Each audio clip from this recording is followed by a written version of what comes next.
제 친구 중에 이스라엘에서 10년 동안 선교사로 사역한 친구 있습니다.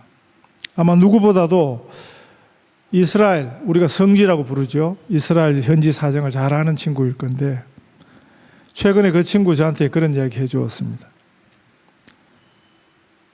거기는 장사꾼 중에서 이 사기성이 농후한 그런 장사꾼들이 굉장히 많대요. 그래서 뭘 모르고 거기 다녀가는 분들은 성지라고 거룩한 땅이라고 그렇게 생각하고 왔다가 다들 속고 간다는 것입니다. 신앙인들의 성지가 아니고 장사꾼들의 성지가 된 것 같습니다. 이스라엘 성지 방문하고 오신 제가 잘 아는 한 장로님이 거기서 장사꾼에게 겨자씨를 구입을 해 왔습니다. 그리고 자기 정원에 그 겨자씨를 잘 심었는데 나무가 자라는 게 아니고 풀이 자라더랍니다. 나중에 알고 보니까 그게 겨자씨가 아니고 장사꾼한테 속은 생긴 거는 곧 겨자씨처럼 생긴 줄 알고 겨자씨인 줄 알고 샀는데 담배씨더래요. 성지 순례에 갔는데 장로님이 겨자씨를 사온 게 아니고 담배를 키운 것입니다. 우리 예수님 말씀하신 이 겨자씨는 그 시대 가장 작은 것의 표상입니다. 물론 이 겨자씨보다 더 작은 것도 있습니다. 제가 직접 보니까 이 친구 말고 또 이스라엘에서 사역하다 온 선교사가 저한테 그 시를 보여주었습니다. 그건 진짜 겨자씨겠죠. 마치 볼펜 가지고 아주 약하게 종이에 점을 찍은 듯한 그런 작은 씨가 그게 겨자씨였습니다. 그런데 이 작은 것이 제대로 자라면 뭐 큰 나무는 아니더라도 본문에 예수님 말씀하시는 것처럼 공중에 새들이 와서 깃들일 수 있는 그런 큰 식물이 된다는 것입니다. 이 작은 씨앗이 처음에 땅에 심겨질 때는 그게 뭐 흙알갱인지 티끌인지 전혀 표현하지 않는 아주 작고 보잘것없는데 그런데 나중에 그 겨자씨가 자랐을 때는 그 씨를 보고는 상상할 수 없는 그런 큰 결과를 가져온다 하는 것입니다. 이 미미한 존재가 아무것도 아닌 것처럼 보이지만 공중의 새들의 겉으로 그렇게 큰다는 것입니다. 천국이 이와 같아. 하나님 나라의 속성이 이와 같아. 그렇게 말씀하십니다. 하나님 나라의 시작이 이와 같습니다. 가장 작은 시지만 가장 큰 결실을 가져오는 그것이 하나님의 역사입니다. 복음이 이와 같습니다. 우리 속에 이미 시작된 하나님 나라의 구원이 이와 같은 것입니다. 우리는 주님을 믿는다 하면서도 이 믿음이 가져오는 그 결과를 우리가 잘 상상할 수 없습니다. 우리는 하나님의 은혜에 입은 그 결과를 조금 가늠하는데 전부에 되면 정말 겨자씨만한 것입니다. 10,000분의 1, 1,000,000분의 1도 제대로 할 수 없는 것입니다. 이 세상에 아무리 좋은 것이라도 하나님 나라에서는 발끝에 때만 한 것도 못한 그것입니다. 복음의 능력이 가져오는 그 결과는 우리가 지금 누리는 것보다 훨씬 큰 것입니다. 앞으로 우리가 영원토록 이 축복을 노래하게 될 것입니다. 그래서 영혼이 불러도 못다 부를 노래, 그것이 우리 구원에 대한 찬송이 될 것입니다. 십자가에서 구속하여 주신 그 구속에 대한 찬양이 될 것입니다. 세상에 잠시 있다가 금방 없어져 버리는 썩어질 것, 그런 세상의 찬사, 세상 것의 기쁨을 이 영원한 것에 비길 수 있겠습니까? 이런 가치를 다 아실 수 있기를 바랍니다. 하나님 나라의 이 구원의 역사는 그 시작은 참으로 작고 시시해 보여도 그 결실은 놀라운 것입니다. 교회 사역을 하면서 어느 집사님 간증을 듣게 되었습니다.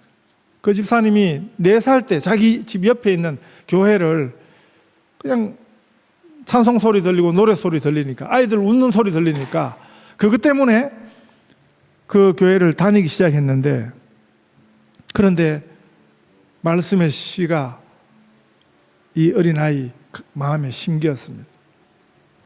조금씩 그 말씀이 자랐습니다. 믿음이 자랐습니다. 나중에 그 결실을 볼 때 그 어린아이, 4살짜리 어린아이 하나로 시작된 그 씨앗이 그 가족 전부를 예수 믿게 된, 사실 이런 구원 역사의 간증들이 너무 많습니다. 제가 아는 장로님은 처음부터 믿은 게 아니고 전도를 통해서 믿게 되셨다. 그것도 그분이 학교 교장 은퇴하신 분인데 교장 때 믿게 되었다. 저는 선생님이 누가 전도를 했나 보다 그랬더니 그분이 어느 날 자기 학교 초등학교 2학년짜리 학생이 교장실 문을 두드리고 들어왔대요. 너 왜 왔어? 그러니까 교장 선생님, 교회 다니세요. 예수님 믿으세요. 그러고 쑥 나가더라는 것입니다. 이 아이가 어린아이지만 은혜를 받았습니다. 그래서 자기도 예수님 믿게 되고 자기도 예수님 만나고 되어서 선생님들이 전도하라 그러니까 누구에게 전도할까요? 기도하다 보니까 자기 학교 교장 선생님이 생각나서, 그래서 그냥 부끄럽지만 잠시 들어왔다가 그 2마디만 하고 교회 다니세요. 예수 믿으세요. 그러고 나갔는데 놀라운 일이 일어났습니다. 그 별것 없는 어린아이 그 말이 자기 가슴을 움직이다라는 것입니다. 그래서 한 번도 그전까지는 교회 가볼 생각도 안 해봤는데, 예수에 대해서 한 번도 관심이 없었는데 그 어린아이가 전한 2마디 그 말을 듣고 교회가 뭐지? 예수가 누구지? 하고 시작하게 된 것이, 그분이 늦게 신앙생활을 했는데 그런데 또 장로가 되셨다. 그런 이야기를 제가 직접 들었습니다. 한국에 교회 지금 너무 교회가 많아져 가지고 좀 머리 아픈 일이 있습니다만은 135년 전에 인천항으로 2명의 미국인 선교사가 복음을 들고 한국 선교가 시작되었습니다. 그런데 100년이 채 지나기 전에 1000만 명의 결신자가 나왔습니다. 5만 개의 교회가 생겼습니다. 그보다 20년 전에 토마스 선교사는 대동강변에서 복음을 제대로 전하지도 못하고 거기서 참수당해 죽었습니다. 성경책 한 권 던져주고 죽었거든요. 그런데 그 순교의 피도 생명 씨앗이 되었습니다. 이 복음의 씨, 이 천국의 종자를 파송하는 우리는 너무나 이것이 시작되는 미미하여 보이고요, 약하고 보잘것없어 보이지만 이 씨앗에 하나님의 생명이 있습니다. 우리 한 사람 한 사람의 보잘것없어 보이는 눈물의 기도가 우리의 가정을 구원할 것입니다. 온 가족들을 2손 들고 십자가 앞에 나오게 할 것입니다. 우리의 기도는 절대로 허공을 때리다가 그냥 사라지지 않습니다. 하나님이 들으십니다. 이 마지막 때 하나님 앞에서 하나님이 찾으시는, 깨어있는 한 사람 한 사람 찾으시거든요. 어마어마한 숫자가 아니에요. 어마어마한 세력이 아니에요. 믿음 있는 한 사람을 찾으십니다. 하나님께서는 그 한 사람 한 사람을 통해서 이 세상을 변화시키시고 이 땅 위에 하나님의 나라가 이 세상의 모든 왕국을 패하고 그 위에 우뚝 서게 하실 것입니다. 이 종말을 사는 우리의 삶이 이 하나님의 나라를 파종하는 이 생명을 농사짓는 그런 농부의 마음으로 사실 수 있기를 바랍니다. 33절 누룩 비유도 이 마태복음 13장 비유 속에 이 겨자씨 비유와 짝을 이루는 비유입니다. 겨자씨 비유와 이런 공통점이 있습니다. 누룩이라는 것은 빵 만들 때 이 빵 반죽 속에 넣어서 그 빵이 발효하도록 하는, 부풀어 오르도록 하는 것이 누룩입니다. 영어로 이스트라 그러고 한자로 효묘입니다. 저희 교회 빵 도사가 계시지만 이 누룩으로 빵 만들어 온 지가 4,000년 전부터, 고대 이집트부터 그랬대요. 이 제빵, 빵 만드는 과정에서 전체 밀가루 양에 비하면 아주 적은 양의 누룩이 들어갑니다. 가루 서말 속에 갖다 넣어 전부를 부풀게 한 누룩. 가루 서말은 우리식으로 이야기하면 54리터쯤 되거든요. 54리터 조금 넘어요. 이걸 한번 생각해 보세요. 콜라병 중에 제일 큰 게 그게 2리터짜리입니다. 2리터짜리가 27개. 굉장히 많은 밀가루 양이거든요. 그런데 거기 이스터, 누룩을 조금 넣습니다. 그런데 그게 하나도 편하지 않죠. 그 가루 좀 넣으면 그 많은 밀가루 속에 묻혀가지고 하나도 안 넣은 것 같지요. 그렇지만 조금 지나면 밀가루 반죽 전체에 이 누룩의 영향이 퍼집니다. 천국이 이와 같아. 하나님 나라의 구원의 역사가 이와 같아. 이 누룩 비유로 말씀하셨습니다. 겨자씨도 그렇습니다. 누룩도 그렇습니다. 둘 다 아주 미미한 것, 시시해 보이는 것, 보잘것없어 보이는 것, 전혀 눈에 띄지 않는 것, 그게 특징입니다. 우리 예수님식 천국이 이렇다는 거예요. 그러니까 교회도 사실은 이런 속성이 있습니다. 많이 수고해도 잘 눈에 띄지 않습니다. 그게 정상이에요. 그런 거 서운해하지 마세요. 옳은 교회는 그런 것입니다. 네? 사실은 큰 교회는 오늘 저희들처럼 뭐 투표하고 이러면 투표가 잘 안 나와요. 그리고 뽑혀도 평소에 사람들 눈에 잘 띄는 사람, 이런 사람들이 뽑혀요. 그리고 이제 그걸 알기 때문에 그런 자리를 차지하려고 봉사를 해도 그냥 자기 재능 따라서 남이 알아주든지 말든지 그렇게 봉사하지 않고, 이민교회는 더 약아가지고, 네? 어떻게 하면 사람들 눈에 잘 띄는 그런 봉사를 하려고. 우리 교회에서 우리는 뭐 다 편하지 않는 봉사지만, 보통 교회에서 어려운 봉사가 주일학교 교사입니다. 뭐 어디 있는지 지금 편하지 않잖아요. 고생은 직실나게 하고. 교회 아이들이라고 말 잘 듣습니까? 똑같은 죄인인데 말을 잘 안 듣습니다. 네? 그리고 뭐 어떤 봉사야 뭐 한 주, 두 주 하고 끝나는 봉사가 있지만 매주 해야 하는 봉사, 이 어려운 봉사들이 많거든요. 그런데 그런 봉사는 잘 안 알려들고, 네? 어떻게 하든지 사람들 눈앞에 드러나는 봉사, 그거는 막 경쟁이 막 치열하고.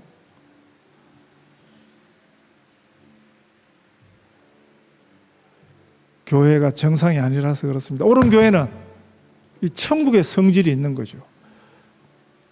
정말 수고하는 분들이 그 수고가 드러나지 않는, 사람들이 잘 안 알아줘요. 그게 당연하다고 여기시기 바랍니다. 그러나 우리 주님은 다 아십니다. 이 세상 사람 날 몰라줘도 뒤돌아서지 않겠네. 온 세상 사람 다 몰라줘도 뒤돌아서지 않겠네. 두 번째 가사는 제가 만든 거예요. 그렇게 고백하시고요, 그렇게 찬송하시고 내년에도 우리 주님을 위해서 수고하시는 우리 귀한 성도들 다 되시기를 축복합니다. 이 세상에는 악한 영향력도 참 많습니다. 이건 악한 누룩이지요. 김정은 우리 집사님 말고 그 수령놈, 이거 하고 또 트럼프, 이것들은 얼마나 이건 악한 영향인지. 입만 열면 사람들 아주 머리 아프게 하고 세계가 다 골치 아프게 하고, 이 두 인간들은, 저는 중국 다녀도 절대로 그래서 북한 가지 않습니다. 평소에 하도 북한 것들 욕을 했었어요. 그 전에 두만강에 그 북한 접경 지역이 있는데 거기 한 발짝만 이렇게 해보라고 해도 그 다리에 안 갔습니다. 저는 잡히는 순간 위험한 일을 당하게 되어 있습니다. 하여간 간에 이 아주 못된 것들, 이 한두 놈이, 이거 두 놈이 이게, 온 세상을 얘들이 뭐라고 떠들면 그냥, 저것들 또 뭐 하냐, 이거 얼마나 뭔 평화스러운 말을 하지 않고, 말만 끄잡아내면 머리 아프게 하고, 아주 숭악한, 악한 영향이죠. 이 악한 누룩이 있는 것입니다. 큰 교회들이 지금, 여기 큰 교회들이 계속 문제가 생기는데, 많은 사람들이 문제를 일으키는 게 아니에요. 그게 한두 사람이 그러는 것입니다. 전체 교인을 머리 아프게 하는. 그런데 이런 것들만 있으면 어떻게 되겠습니까? 선한 누룩도 있습니다. 선한 누룩도 작아도 보잘것없어도 생명 주는 영향, 생명씨가 되라고 말씀하십니다. 너희는 이 세상의 빛이라, 너희는 이 세상의 소금이라 예수님 우리에게 말씀하셨습니다. 이 어두운 세상, 썩어져가는 세상에서 빛이 되라는 것입니다. 소금 노릇하라는 것입니다. 우리 하나님의 하나님 되심을 드러내는, 그 빛을 주는, 우리는 빛의 자녀입니다. 그래서 아버지의 빛을 세상에 반사하는 그런 사명이 우리가 빛과 소금 사명인 것입니다. 사랑하는 빛입니다. 용서하는 빛입니다. 아주 미미한 빛이라도, 아주 작은 빛이라도 새카만 어두움을 넉넉히 이기는 살아있는 생명의 빛입니다. 진리가 너희를 자유케 하리라. 거짓이 판치는 세상이지만 진리는 작아도 힘이 있습니다. 있는 곳에서 바른 소리를 하십시오. 세상의 그 어두움에 쫄지 마시고 하나님께서 뜻이 있어 세상으로 보내시는 그 자리에서 나는 하나님의 자녀다, 시시해 보여도 아무 것 같지 않아 보여도 선한 누룩이 되시기를 바랍니다.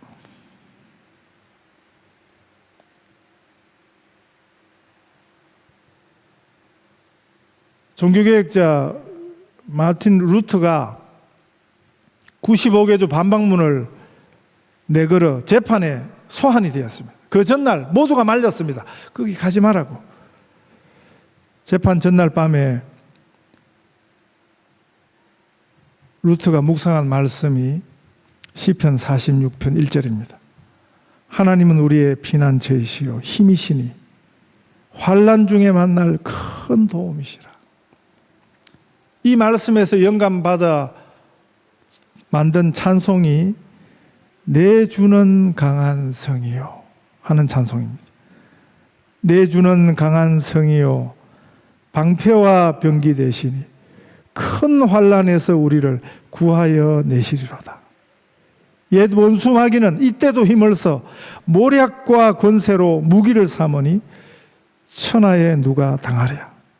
내 힘만 의지할 때는 패할 수밖에 없도다. 힘 있는 장수 나와서 날 대신하여 사오네. 이 장수 누군가? 주 예수 그리스도 만군의 주로다. 당할 자 누구랴? 반드시 이기리로다. 이 땅의 마귀 들끓어 우리를 삼키려 하나 겁내지 말고 섞어라. 진리로 이기리로다. 친척과 재물과 명예와 생명을 다 빼앗긴데도 진리는 살아서 그 나라 영원하리라. 작은 것이라도 하나님 나라의 역사, 그 사랑과 용서는 제일 힘이 있습니다. 이 비유에 대한 강조를 기억하십시다.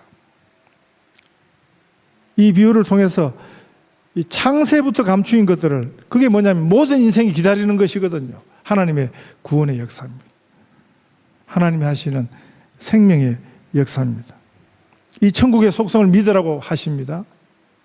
이 하나님 나라의 속성을 믿고 하나님 자녀답게 살라고 하십니다.